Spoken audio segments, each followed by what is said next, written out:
नमस्ते। आज का हमारा टॉपिक है वायुमंडल का संगठन एवं संरचना। सबसे पहले हम देखते हैं कि वायुमंडल किसे कहते हैं। पृथ्वी के चारों ओर जो गैसीय आवरण है, उस गैसीय आवरण को ही कहा जाता है वायुमंडल। पृथ्वी के चारों ओर कई सौ किलोमीटर की मोटाई में गैसीय आवरण फैला हुआ है। इस गैसीय आवरण को ही कहा जाता है वायुमंडल। अब वायुमंडल का जो संगठन है कि वायुमंडल किन किन तत्वों से मिलकर बना हुआ है। वायुमंडल के संगठन में 3 तत्व हैं। सबसे पहला है इसमें गैसें, सेकंड जलवाष्प और थर्ड है धूलकण। वायुमंडल के संगठन में इन 3 तत्वों का योगदान है, गैसें, जलवाष्प और धूलकण। आइए इनके बारे में हम एक एक करके देखते हैं। पहला है इसमें गैसें। वायु कई प्रकार की गैसों का यांत्रिक मिश्रण है। अब वैसे तो वायुमंडल के संगठन में कई गैसों का योगदान है, लेकिन इसके 99% भाग पर केवल नाइट्रोजन और ऑक्सीजन की प्रधानता है। वायुमंडल के संगठन में वैसे तो कई गैसों का योगदान है, लेकिन इसमें 99% भाग पर नाइट्रोजन और ऑक्सीजन की प्रधानता है। जो वायुमंडलीय गैसें हैं उसमें नाइट्रोजन की मात्रा है लगभग 78% और ऑक्सीजन की मात्रा है लगभग 21%। तो 99% भाग पर तो नाइट्रोजन और ऑक्सीजन की ही प्रधानता है। केवल 1% भाग पर ही अन्य गैसें पाई जाती हैं, जिसमें है argon, carbon dioxide, hydrogen, neon, helium, krypton, xenon और ओजोन। वायुमंडल का जो निचला भाग है, निचला जो स्तर है, वहां पर भारी गैसों की प्रधानता है, क्योंकि भारी गैस जो है वह नीचे बैठने का प्रयास करती है। वायुमंडल के निचले भाग में, निचले स्तर में भारी गैसें पाई जाती है तथा ऊंचाई की ओर हल्की गैसों की प्रधानता है। अधिक ऊंचाई पर हल्की गैसें पाई जाती है। तो वायुमंडल के निचले स्तर में भारी गैसें पाई जाती है, जैसे कि oxygen, carbon dioxide, nitrogen gas. और अधिक ऊंचाई की ओर हल्की गैसें पाई जाती है, जैसे कि नियॉन, हीलियम, क्रिप्टॉन, ज़ेनन। ये सारी गैसें जो है वह ऊंचाई की ओर पाई जाती है। नेक्स्ट है जलवाष्प। वायुमंडल के संगठन में अगला जो तत्व है वह है जलवाष्प। वायु में जलवाष्प की अधिकतम मात्रा 5% रहती है। जलवाष्प की जो मात्रा है वायुमंडल में वह तापमान पर आधारित होती है। जैसे कि उष्ण और आर्द्र जो क्षेत्र होगा वहाँ पर जलवाष्प अधिक होगी, और जो सूखे क्षेत्र होंगे, शुष्क क्षेत्र होंगे, वहाँ वायुमंडल में जलवाष्प की मात्रा कम होगी। जो गर्म और आर्द्र उष्ण कटिबंधीय क्षेत्र है वहाँ पर जलवाष्प की जो मात्रा है वह ज़्यादा होती है। यहाँ पर जलवाष्प की मात्रा हवा के आयतन का 4% होती है, तथा ध्रुवों जैसे ठंडे क्षेत्र और रेगिस्तान जैसे शुष्क क्षेत्रों में जलवाष्प की मात्रा कम होती है। यहाँ पर जलवाष्प की मात्रा हवा के आयतन के 1% भाग से भी कम होती है।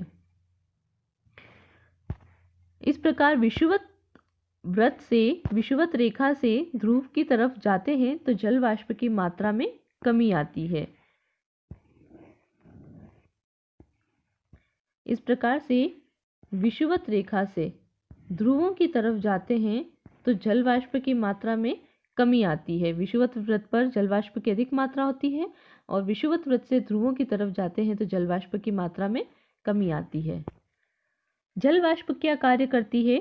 जल वाष्प जो है वह सूर्य से निकलने वाले ताप को अवशोषित करती है तथा पृथ्वी से निकलने वाले ताप को भी संग्रहित करती है।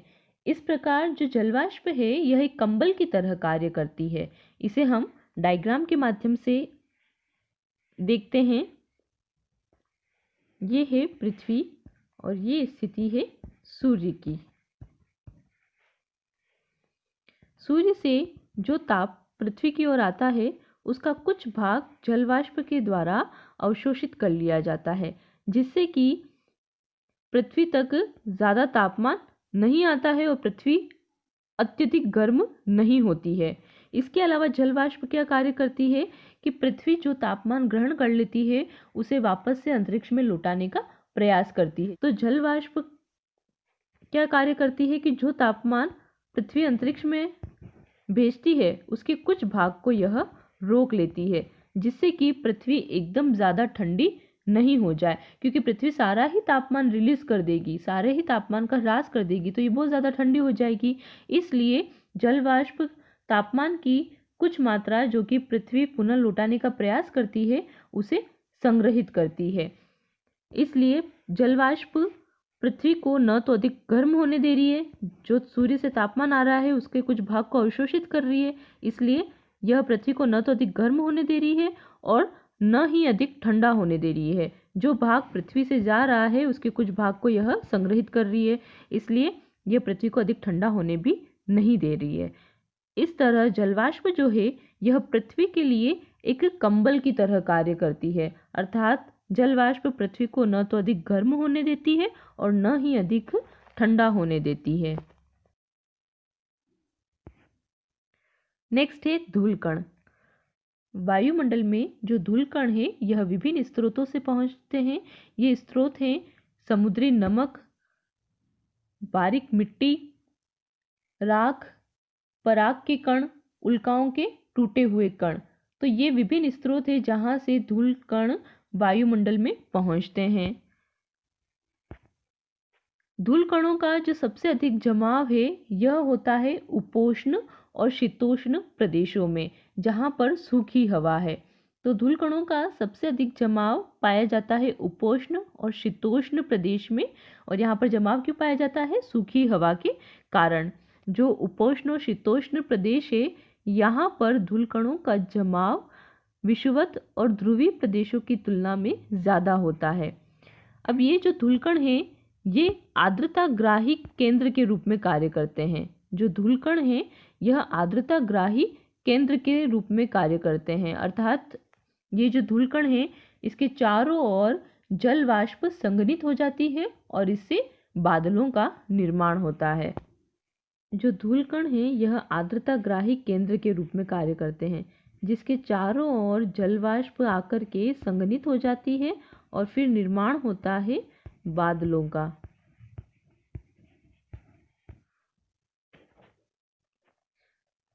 वायुमंडल के संगठन के बाद नेक्स्ट है वायुमंडल की संरचना।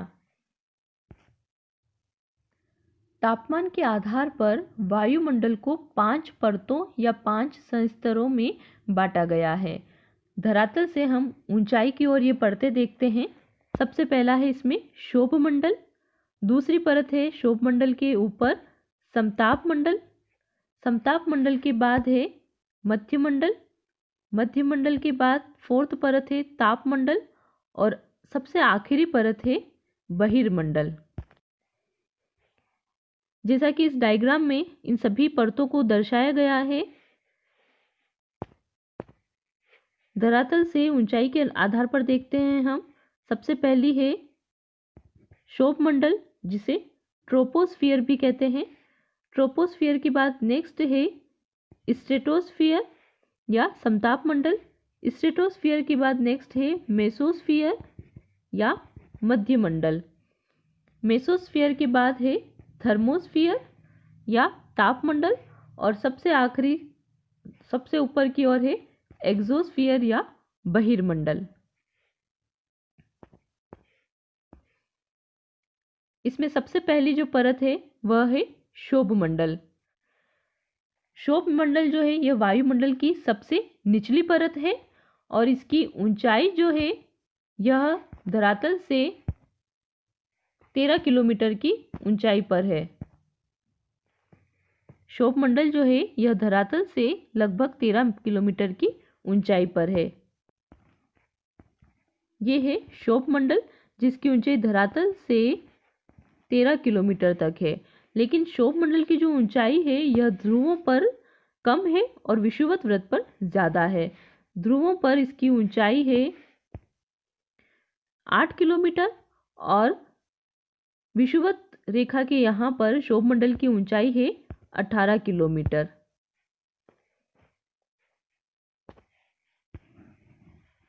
जो ध्रुव है वहाँ पर क्षोभ मंडल की ऊंचाई है 8 किलोमीटर और विषुवत वृत्त पर इसकी ऊंचाई है 18 किलोमीटर। विषुवत वृत्त पर इसकी ऊंचाई अधिक है क्योंकि विषुवत वृत्त पर तापमान का अधिक ऊंचाई पर संवहन किया जाता है, इसलिए विषुवत वृत्त पर क्षोभ मंडल की ऊंचाई अधिक है। क्षोभ मंडल में जो तापमान है वह धरातल से प्रति 1000 मीटर की ऊंचाई पर जाने पर 6.5 डिग्री सेल्सियस की दर से कम हो जाता है। इसे सामान्य ताप पतन दर कहा जाता है।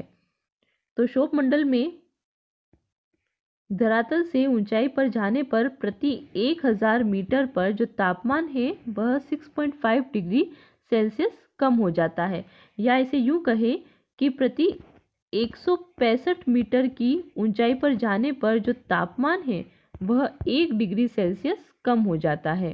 एक बार पुनः देखें हम इसे, 165 मीटर की ऊंचाई पर जाने पर तापमान जो है वह 1 डिग्री सेल्सियस कम हो जाता है।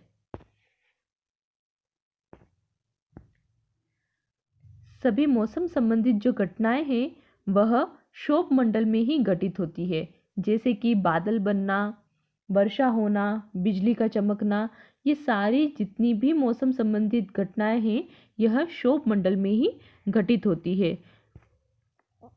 तो जैविक क्रिया के लिए जो क्षोभ मंडल है यह सबसे महत्वपूर्ण परत है।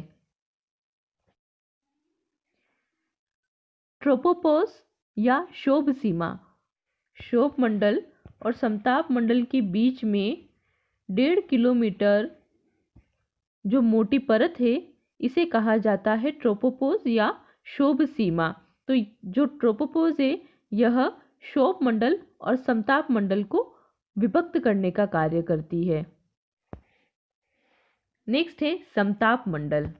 यह क्षोभ मंडल के ऊपर 50 किलोमीटर तक की ऊंचाई तक फैली हुई है। जो समताप मंडल है यह क्षोभ मंडल के यहाँ से प्रारंभ होकर के, क्षोभ मंडल की ऊपरी सीमा से प्रारंभ होकर के 50 किलोमीटर की ऊंचाई तक फैली हुई है। समताप मंडल जो है यह मौसमी हलचल से रहित होता है। यहाँ पर मौसम संबंधित घटनाएं घटित नहीं होती है। इस मंडल की जो खोज है वह सर्वप्रथम की गई थी टिजरेंस डी बोर्ड के द्वारा सन 1902 में। समताप मंडल के निचले भाग में 15 किलोमीटर से 35 किलोमीटर के बीच ओजोन गैस का मंडल है। समताप मंडल का जो निचला भाग है वहाँ पर 15 से 35 किलोमीटर के यहाँ पर 15 से 35 किलोमीटर के यहाँ पर ओजोन परत का भाग है। ओजोन परत क्या कार्य करती है? यह सूर्य से आने वाली जो हानिकारक पराबैंगनी किरणें हैं उसे पृथ्वी पर आने से रोकती है। स्ट्रेटोपोज, जैसा कि हमने ट्रोपोपोज में देखा था कि यह दो परतों के बीच एक सीमा है, बिल्कुल स्ट्रेटोपोज भी क्या है? दो परतों के बीच की सीमा है। और दो परतें कौन कौन सी हैं? ये है समताप मंडल और मध्य मंडल। क्षोभ मंडल में हमने देखा कि जैसे जैसे हम ऊंचाई की ओर जाते हैं तापमान में कमी आती है। फिर उसके बाद समताप मंडल में क्या होता है कि वापस से जैसे जैसे ऊंचाई की ओर जाते हैं तापमान में वृद्धि होती है। तो 50 किलोमीटर की ऊंचाई पर जो तापमान है, 50 किलोमीटर की ऊंचाई पर जो तापमान है यह 0 डिग्री तक पहुंच जाता है या 32 डिग्री फ़ारेनहाइट हो जाता है। तो इस सीमा को ही स्ट्रेटोपोज कहा जाता है। समताप मंडल में जैसे जैसे ऊंचाई की ओर जाते हैं तापमान में धीरे धीरे वृद्धि होती है और 50 किलोमीटर की ऊंचाई पर पहुंचने पर तापमान 0 डिग्री या 32 डिग्री फ़ारेनहाइट हो जाता है।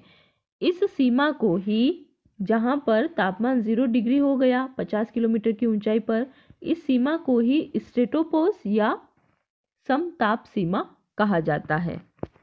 नेक्स्ट है मध्यमंडल। 50 किलोमीटर से 80 किलोमीटर की ऊंचाई वाला जो वायुमंडलीय भाग है इसे मध्यमंडल कहा जाता है। मध्यमंडल में तापमान में ऊंचाई के साथ कमी आती है। अभी हमने क्षोभमंडल में देखा कि जैसे जैसे हम ऊंचाई की ओर जाते हैं तापमान में कमी आती है। फिर समताप मंडल में हमने देखा कि हम जैसे जैसे ऊंचाई की ओर जाते हैं तापमान में धीरे धीरे वापस से वृद्धि होती है। फिर मध्यमंडल में क्या होता है कि जैसे जैसे हम ऊंचाई की ओर जाते हैं तापमान में पुनः कमी आती जाती है। तो मध्यमंडल में तापमान में ऊंचाई के साथ कमी आती है और जो इसकी ऊपरी सीमा है यानी कि 80 किलोमीटर, वहाँ पर जो तापमान है वह हो जाता है -80 डिग्री सेल्सियस। जो इसकी सबसे ऊपरी सीमा है 80 किलोमीटर, वहाँ पर तापमान कितना हो जाता है -80 डिग्री सेल्सियस।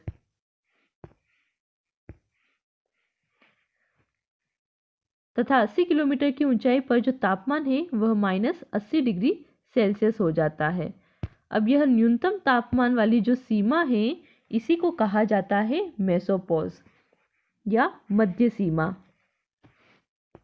जहां पर तापमान -80 डिग्री सेल्सियस हो जाता है। कितनी ऊंचाई पर? 80 किलोमीटर की ऊंचाई पर।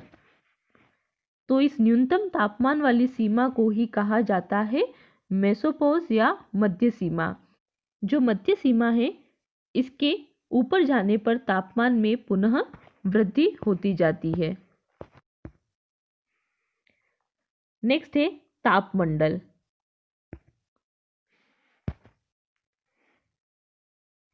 मध्य सीमा के ऊपर वाला जो वायुमंडलीय भाग है इसे कहा जाता है तापमंडल या थर्मोस्फियर। जो मध्य सीमा है मतलब कि 80 किलोमीटर की ऊंचाई वाला क्षेत्र, इसके ऊपर वाला जो वायुमंडलीय भाग है या वायुमंडलीय परत है उसे क्या कहा जाता है? तापमंडल या थर्मोस्फियर।